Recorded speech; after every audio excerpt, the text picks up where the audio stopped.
Assalamualaikum warahmatullahi wabarakatuh. Halo adik-adik semuanya, jumpa lagi dengan kami, dengan saya Kak Cynthia dan saya Kak Lita, mahasiswa jurusan IPA FBIPA UNESA. Hari ini kami akan bahas mengenai materi Getaran dan gelombang. Yuk adik-adik simak videonya ya. Nah, sekarang dengan saya kita akan membahas tentang apa itu getaran. Yang pertama, apa sih getaran itu? Ya, getaran merupakan gerak yang terjadi secara bolak-balik di sekitar titik kesetimbangan.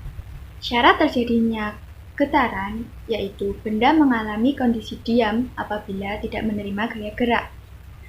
Jarak simpangan terjauh yang timbul secara bolak-balik akibat getaran selalu sama bila diukur dari titik tengah. Lalu, perhatikan gambar berikut ini. Gambar ini merupakan bentuk dari bandul sederhana dengan titik A, B, dan C. Dikatakan mengalami satu kali getaran apabila bandul bergerak dari titik A ke B, ke C, ke B, ke A, atau bisa juga bandul bergerak dari titik C ke B, ke A, ke B, dan ke C. Simpangan terjauh dari bandul di atas yaitu pada titik A dan titik B. Simpangan terjauh ini disebut juga dengan istilah amplitudo. Amplitudo pada bandul adalah jarak BC dan juga jarak BA. Titik B merupakan titik kesetimbangan. Jarak dari titik B pada selang waktu tertentu disebut dengan simpangan. Getaran sendiri dibagi menjadi dua. Yang pertama ada getaran bebas. Getaran bebas sendiri terjadi apabila suatu sistem mekanis diberikan gaya awal, lalu sistem bisa dibiarkan bergetar secara bebas. Lalu yang kedua ada getaran paksa. Getaran paksa terjadi apabila suatu sistem mekanis dengan sengaja diberikan gaya atau gerakan bolak-balik. Lalu, benda yang menerapkan prinsip getaran itu juga ada. Nah, di sini saya akan memberikan contohnya. Yang pertama, ada bandul sederhana. Lalu yang kedua, ada gendang. Gendang ini merupakan alat musik tradisional dari Jawa yang cara memainkannya dengan cara dipukul, sehingga bagian yang dipukul itu bergetar dan juga menghasilkan suara. Lalu yang terakhir ada pegas. Nah, kalian mestinya gak asing dong dengan pegas ini. Lalu, dalam suatu getaran terdapat beberapa besaran-besaran yang terkait.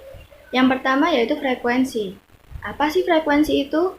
Nah, frekuensi merupakan jumlah getaran yang terjadi dalam satu satuan waktu dengan rumus F sama dengan jumlah getaran dibagi dengan waktu. Lalu yang kedua ada periode. Periode sendiri merupakan waktu yang ditempuh untuk melakukan satu kali getaran dengan rumus T sama dengan waktu per banyak jumlah getaran atau bisa juga dengan 1 dibagi dengan frekuensi. Lalu juga ada simpangan. Simpangan sendiri merupakan posisi gerakan partikel media dari titik kesetimbangan. Simpangan terjauh pada sebuah getaran disebut dengan amplitudo dengan lambang huruf A besar. Nah, kemudian untuk frekuensi satuannya yaitu Hertz. Lalu N sama dengan jumlah getaran. Itu tidak ada satuannya karena kan jumlah. Lalu yang berikutnya yaitu T atau waktu dengan satuan second. Nah, di sini saya juga mempunyai contoh soal.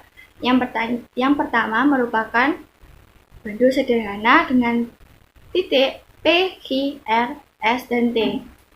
Yang ditanyakan yaitu gerak bandul dari R ke S ke T. Berapakah jumlah getarannya?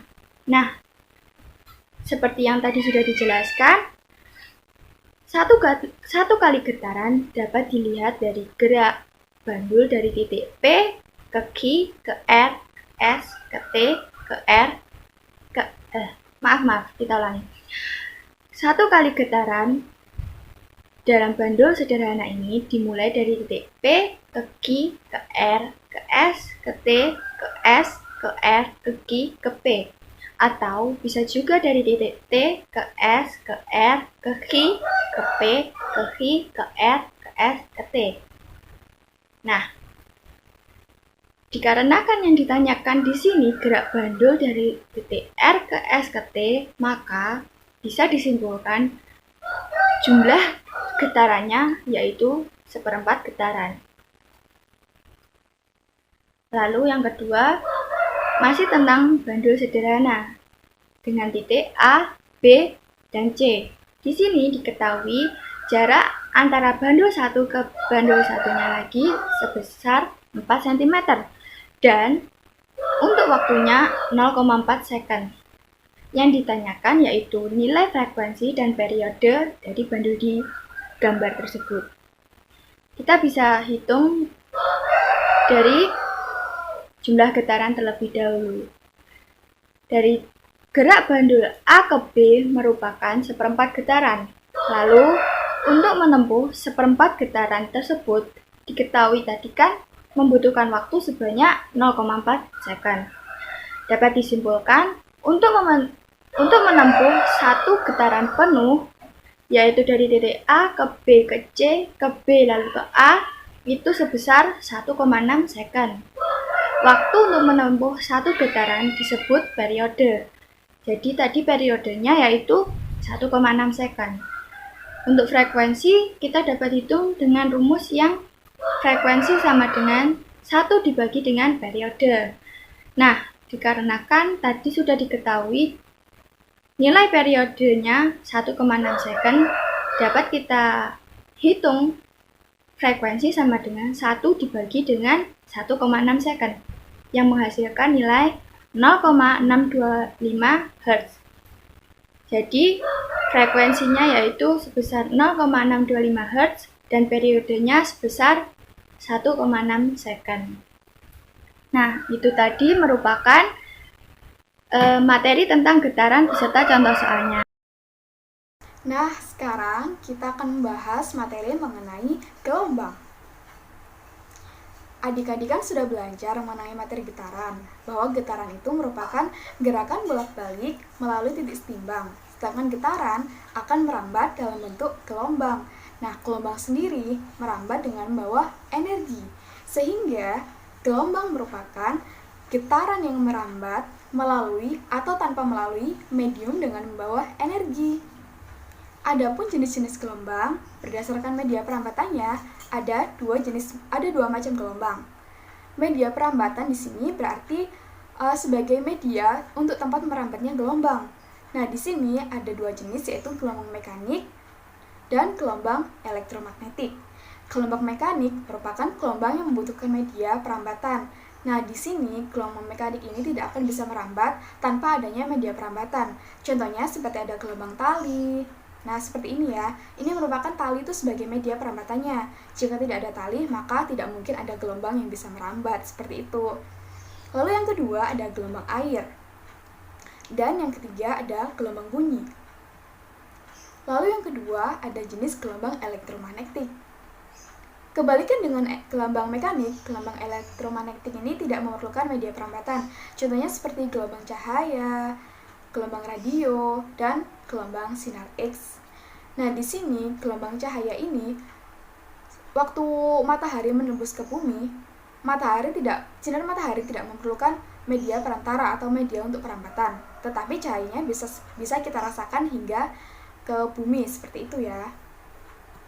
Selanjutnya, ada jenis gelombang berdasarkan arah getar dan arah rambatan. Di sini ada gelombang transversal dan gelombang longitudinal. Gelombang transversal merupakan gelombang yang arah rambatnya tegak lurus terhadap arah getarnya. Perlu diingat ya adik-adik, gelombang transversal adalah gelombang yang arah rambatnya tegak lurus terhadap arah getarnya. Seperti apa sih? Nah, seperti ini.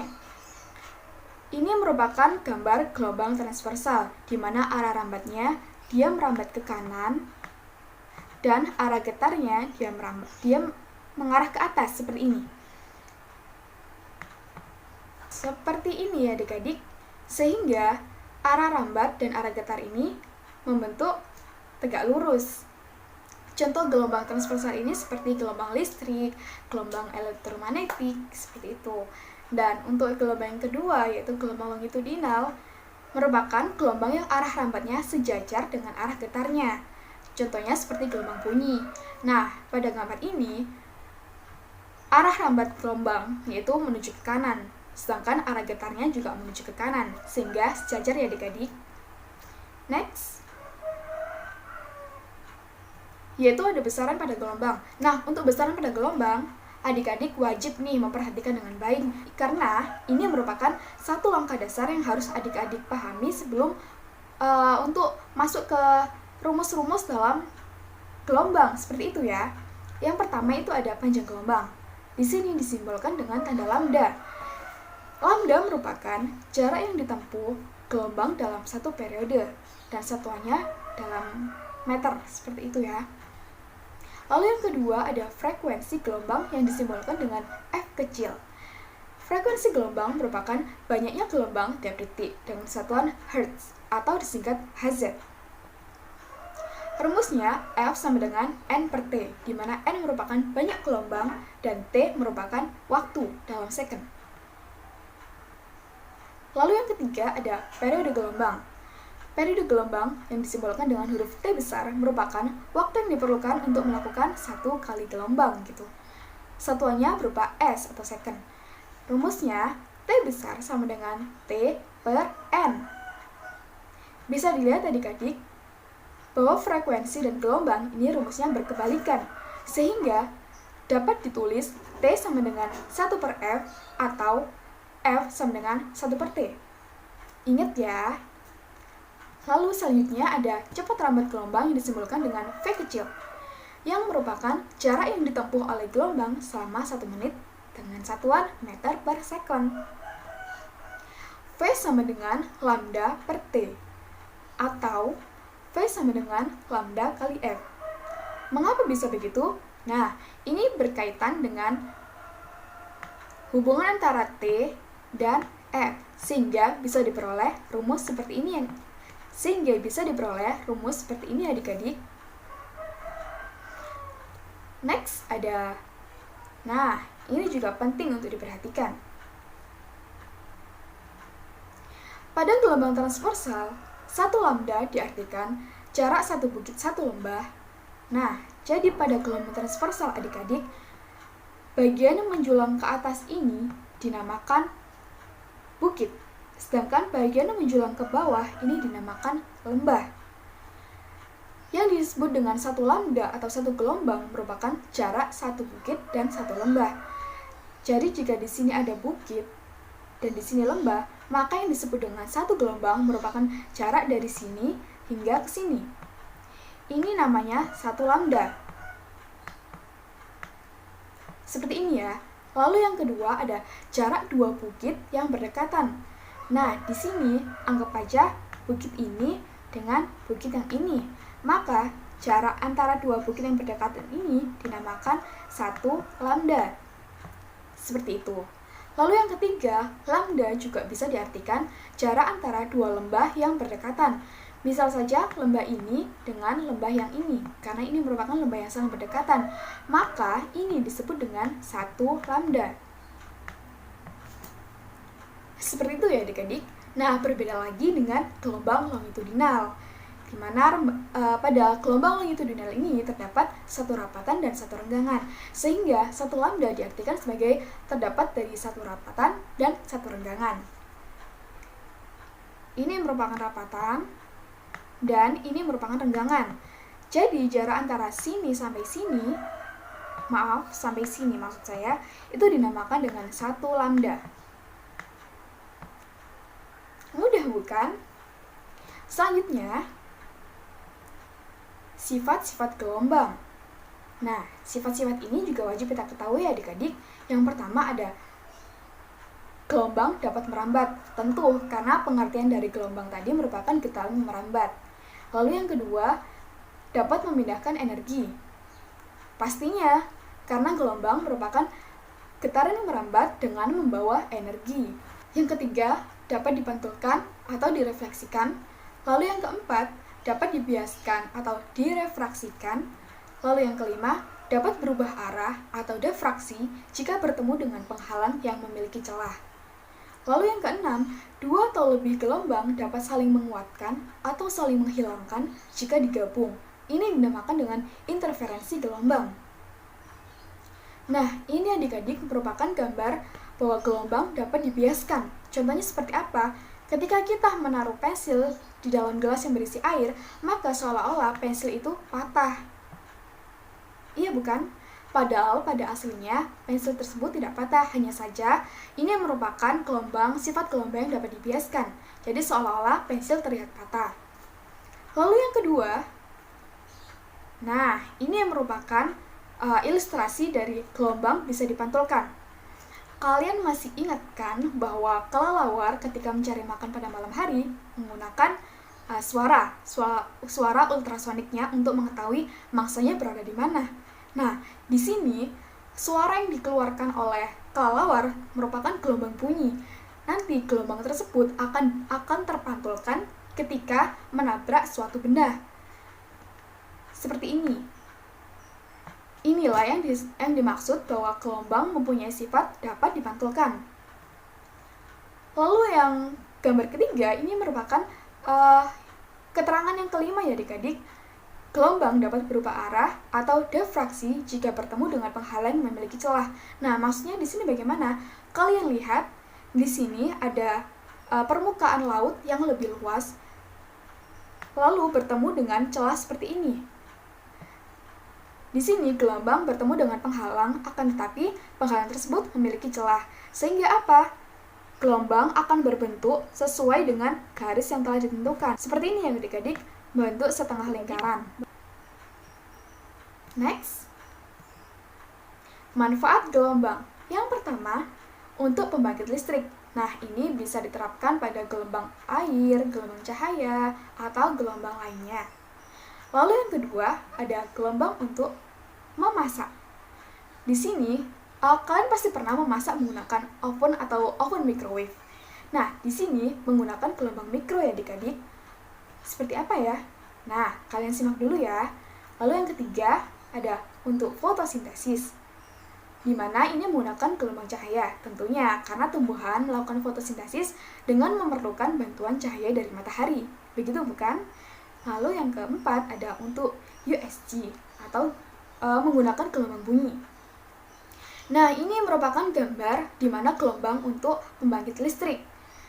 Di sini merupakan menggunakan itu ya adik-adik, menggunakan gelombang air, di mana gelombang air nanti menggerakkan generator yang akan menggerakkan turbin, lalu akan melalui tahap-tahap selanjutnya untuk bisa menjadi pembangkit listrik seperti itu.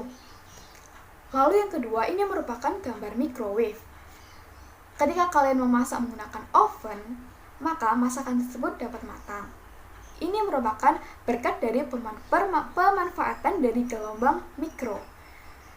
Next, ada fotosintesis. Nah, di sini sudah terlihat jelas ya bahwa fotosintesis itu sangat memerlukan bantuan cahaya matahari atau cahaya gelombang. Lalu yang ketiga ada USG, di mana ini sebuah foto tentang janin. Ini memanfaatkan gelombang bunyi. Di sini menggunakan gelombang dengan sifat yang dapat dipantulkan. Next. Nah, setelah kalian mempelajari materi gelombang, mari kita tes dengan latihan soal. Yuk simak baik-baik adik-adik. Di sini ada soal. Sebuah gelombang merambat dengan kecepatan 300 meter per second. Panjang gelombangnya 75 meter. Frekuensi gelombang tersebut adalah, yuk cari jawabannya sama-sama. Pertama, diketahui di sini yang diketahui adalah kecepatan gelombang, yaitu sebesar 300 meter per second. Lalu juga diketahui panjang gelombang. Panjang gelombang disebut juga lambda, seperti itu ya adik-adik. Nah, maka di sini bisa ditulis V sama dengan 300 meter per second dan lambda sama dengan 75 meter. Lalu, apa sih yang ditanyakan? Nah, yang ditanyakan di sini merupakan frekuensi gelombang atau F.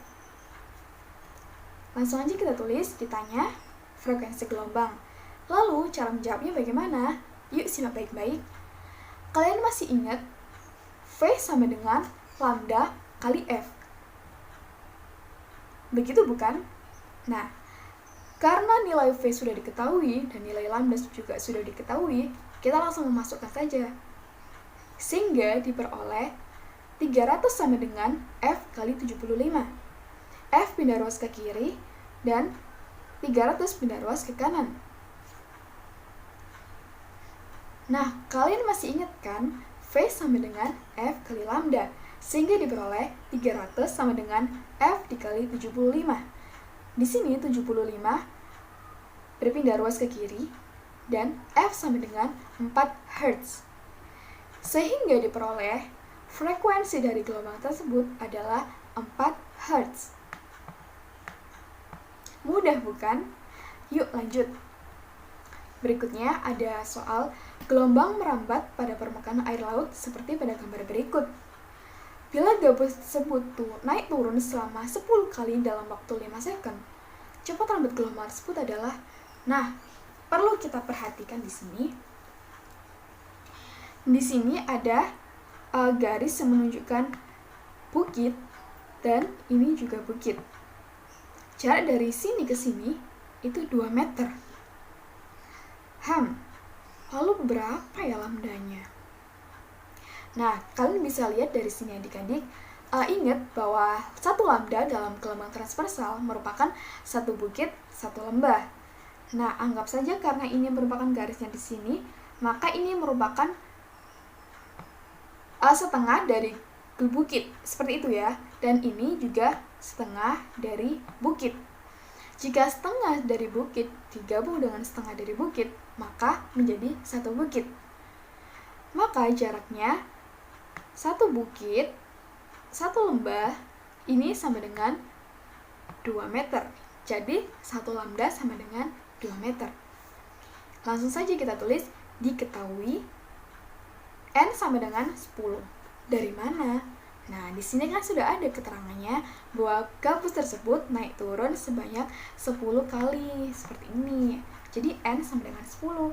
Lalu, T sama dengan 5 second. Kok bisa 5 second? Bagaimana ya? Nah, dari mana N? Nah, pada soal kan sudah diketahui bahwa gabus naik turun sebanyak 10 kali. Berarti N sama dengan 10. Selanjutnya, kita cari T atau periode. Masih ingat kan? T sama dengan T per N. Benar sekali. T sama dengan T per N. Sebentar.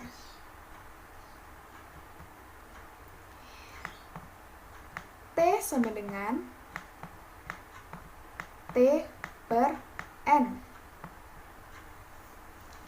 Nah, di sini diketahui bahwa 10 kali naik turun tadi membutuhkan waktu 5 second.